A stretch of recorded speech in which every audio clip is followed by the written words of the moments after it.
দলের চেয়ারপারসন বেগম খালেদা জিয়ার মৃত্যুতে 7 দিনের শোক কর্মসূচি ঘোষণা করেছে বিএনপি।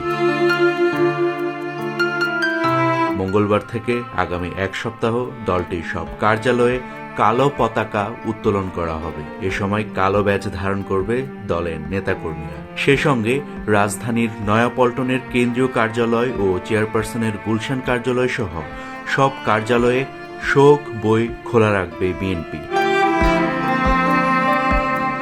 মঙ্গলবার সকাল 9টায় দলের পক্ষ থেকে খালেদা জিয়ার মৃত্যুর খবর আনুষ্ঠানিকভাবে জানানোর পর এই কর্মসূচি ঘোষণা করেন বিএনপির জ্যেষ্ঠ যুগ্ম মহাসচিব রুহুল কবির রিজভী। কর্মসূচি ঘোষণার আগে বিএনপির মহাসচিব মির্জা ফখরুল ইসলাম আলমগীর সাংবাদিকদের বলেন, এগুলো প্রাথমিকভাবে নেওয়া কর্মসূচি, পরবর্তীতে আরও কর্মসূচি ঘোষণা করা হবে। খালেদা জিয়ার জানাজা ও দাফনের ব্যাপারে পরবর্তীতে সিদ্ধান্ত জানানো হবে বলে জানিয়েছে বিএনপি। সাবেক প্রধানমন্ত্রী খালেদা জিয়া মঙ্গলবার ভোরে রাজধানীর এভারকেয়ার হাসপাতালে চিকিৎসাধীন অবস্থায় শেষ নিঃশ্বাস ত্যাগ করেন।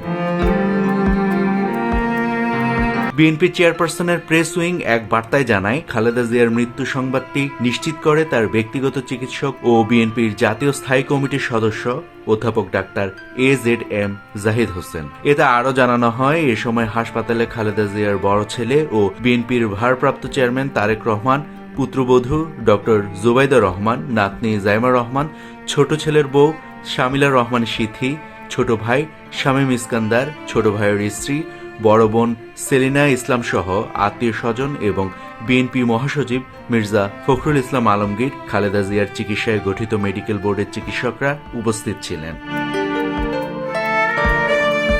বিএনপির চেয়ারপারসন খালেদা জিয়ার জানাজা আগামীকাল বুধবার হতে পারে বলে জানিয়েছে দলটির স্থায়ী কমিটির সদস্য সালাউদ্দিন আহমেদ। এদিন রাজধানীর মানিক মিয়া এভিনিউতে জানাজার আয়োজন করার পরিকল্পনা রয়েছে বলে জানান তিনি। সালাউদ্দিন আহমেদ গণমাধ্যমকে জানান, বুধবার মানিক মিয়া এভিনিউতে জানাজা শেষে সংসদ ভবন এলাকার পাশে অবস্থিত জিয়া উদ্যানে খালেদা জিয়ার স্বামী ও বাংলাদেশের প্রয়াত রাষ্ট্রপতি জিয়াউর রহমানের কবরের পাশে খালেদা জিয়াকে দাফন করা হতে পারে। নাভিদ হাসান, সোনালী নিউজ।